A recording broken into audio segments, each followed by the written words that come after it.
नमस्कार। देश और दुनिया की तमाम फटाफट खबरों में आपका स्वागत है। खबरों के लिए आपसे निवेदन की यदि आपने हमारे चैनल को सब्सक्राइब नहीं किया तो कृपया करके आपके अपने चैनल को सब्सक्राइब कर लें। आप सब्सक्राइब करते हैं तो हमें हिम्मत होती है सही और सच्ची खबरें आप तक पहुंचाने की, वरना मीडिया में किस तरह की खबरें आपको पेश की जाती है यह आप भली भांति जानते हैं। तो आज बॉलीवुड से दुखद खबर। जी हाँ, सिंगर आशा भोसले का 92 साल की उम्र में हुआ निधन। चेस्ट इन्फेक्शन के बाद अस्पताल में भर्ती हुई।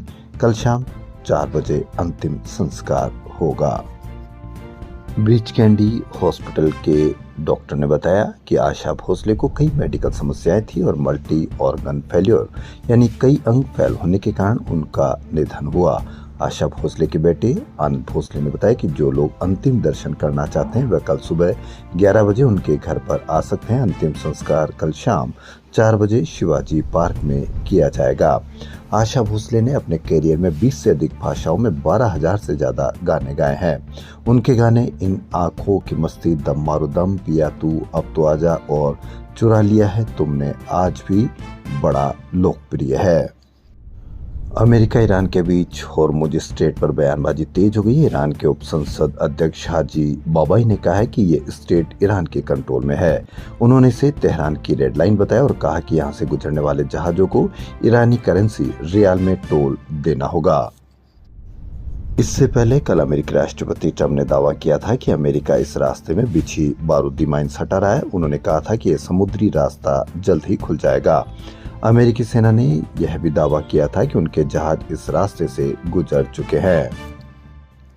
हालांकि कुछ देर बाद ही ईरान ने अमेरिका के इन दावों को गलत बताया था। वहीं ईरान के रिवोल्यूशनरी गार्ड्स ने चेतावनी दी थी कि अगर कोई सैन्य जहाज यहां से गुजरने की कोशिश करेगा तो उसके खिलाफ सख्त कार्रवाई की जाएगी। आईपीएल में आज लखनऊ सुपर जायंट्स ने दिन के पहले आईपीएल मैच में गुजरात टाइटंस को 165 रन का टारगेट दिया है। इकाना स्टेडियम में गुजरात के कप्तान शुभमन गिल ने टॉस जीतकर गेंदबाजी चुनी। लखनऊ ने 20 ओवर में 8 विकेट पर 164 रन बनाए। एडन मार्करम ने सबसे ज्यादा 30 रन बनाए। गुजरात से प्रसिद्ध कृष्णा ने 4 विकेट झटके। अशोक शर्मा को 2 विकेट मिले। देश भर में गर्मी बढ़ने का असर शुरू हो गया। मौसम विभाग के अनुसार राजस्थान, यूपी, एमपी, दिल्ली, गुजरात समेत देश के 16 राज्यों में इस हफ्ते पारा 40 डिग्री के पार पहुंच सकता है। मध्य प्रदेश, छत्तीसगढ़, ओडिशा में 2 दिन बाद लू चलने की भी आशंका है। हालांकि रविवार को आज कई जगह जम्मू कश्मीर, असम, मेघालय, अरुणाचल, मणिपुर, मिजोरम, त्रिपुरा और नागालैंड में बारिश का अलर्ट है। पश्चिम बंगाल में विधानसभा चुनाव से पहले सुप्रीम कोर्ट सोमवार को एसआईआर पर सुनवाई करेगा। चीफ जस्टिस सूर्यकांत और जस्टिस जयमाला बागची की बेंच मामले की सुनवाई करेगी। 10 अप्रैल को सुप्रीम कोर्ट ने कहा था कि वह मतदाता सूची फ्रीज होने के खिलाफ नई याचिकाओं की एक साथ सुनवाई करेगा। ईरान में लाख नाम वोटर लिस्ट से हटा दिए गए थे। अमरनाथ यात्रा की तारीखों का ऐलान कर दिया गया। जम्मू कश्मीर के उपराज्यपाल ने आज बताया कि इस साल यात्रा 3 जुलाई से 28 अगस्त तक चलेगी। रन फॉर अंबेडकर से राहुल गांधी का संदेश, संविधान बचाने की अपील। तो बड़ी खबर राहुल गांधी से जुड़ी हुई। लोकसभा में नेता प्रतिपक्ष राहुल गांधी आज दिल्ली में run for Ambedkar, run for constitution marathon को हरी झंडी दिखाकर इसकी शुरुआत की।